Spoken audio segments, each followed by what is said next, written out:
My name's Katt Young. I'm based down in West London. I'm a Norfolk girl, lived there all my life. Got moved down the road to the Hillingdon borough. I was really bad when I was young, a bit of a terror.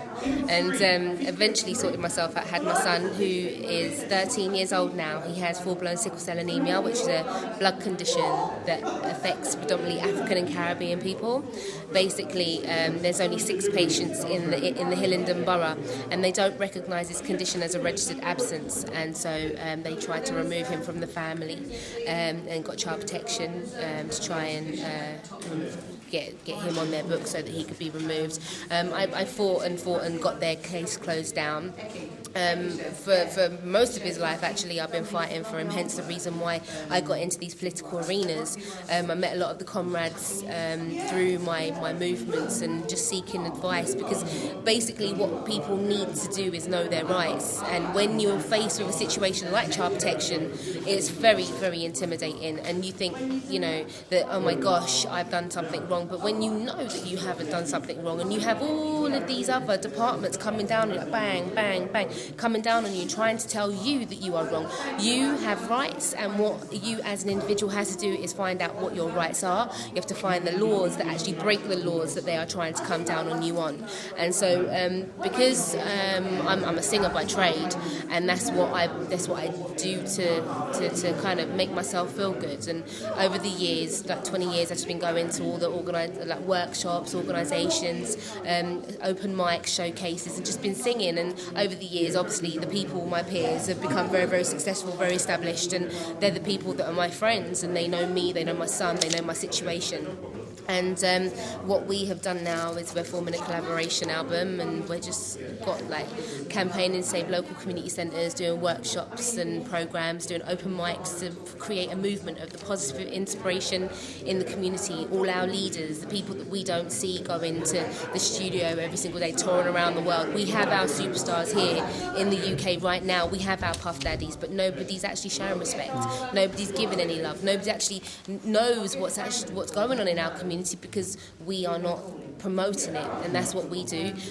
We have a young people's council of about 150 young people from all over London, which is growing by the minute, and they are phenomenal. All of them are professional, all of them are on point, all of them got companies, they've got albums out, they're very, very, very, very established, and they've got their own platforms and foundations, and that's what we bring to respect. And as myself, I am a spokesperson for my community as an African Caribbean. I know what it is to be a black person and live in the UK. I know what it is to try and fight against racism, which institutionalised racism, which exists, is so predominant in West London areas where it is predominantly Caucasian, and the lack of education is unacceptable. So this is the reason why I'm here, to be the voice for my community, as a woman, as a single mother, as a black woman, as a British citizen, as a person who wants change, and I'm here to create it. Music is a universal language of love. It's a passion, something that you're actually born with, something that you're driven to do by nature. It's something that can't be taken away from a person. So regardless to whether their life is poverty or stress or crime, they always have an outlet, which is a creative outlet. And that creative outlet brings people together. Even if you don't speak English, you could still relate to the music. And with the young people, their politics is in the music. Their message is in the music. So in regards to African and Caribbean communities, and a lot of our celebrations is around music, and when the music stops, sometimes that's when the trouble starts.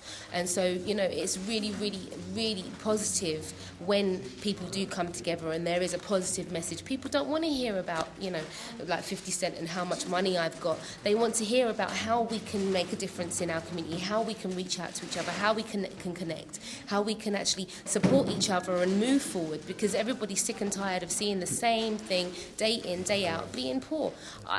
Nobody wants to be poor. And the way that we can lift up these young people is buying their music, by supporting them and saying, look, you've done really well. And I think that you should come over here and give them opportunities. We have to create opportunities, and music is a way of doing so, because that's their language. That's their language of love. Young people are unity. And like, we're in 2008 now. Technology is so advanced, and you're giving them a pool table and a ping pong table. It's like, how do you expect them to keep an attention span more than 5 minutes?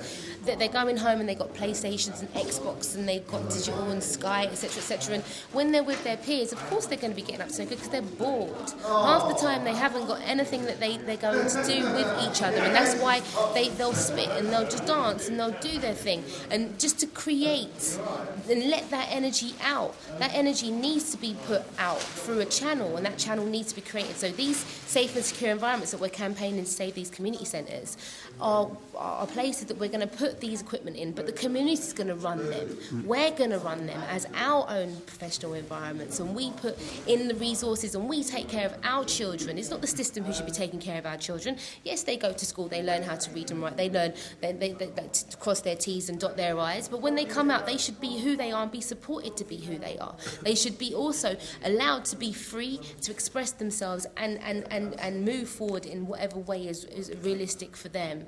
And these environments belong to the community. They shouldn't be sold off as privatised premises. They shouldn't be closed down, and they should be run by community members because they are actually a low budget rate.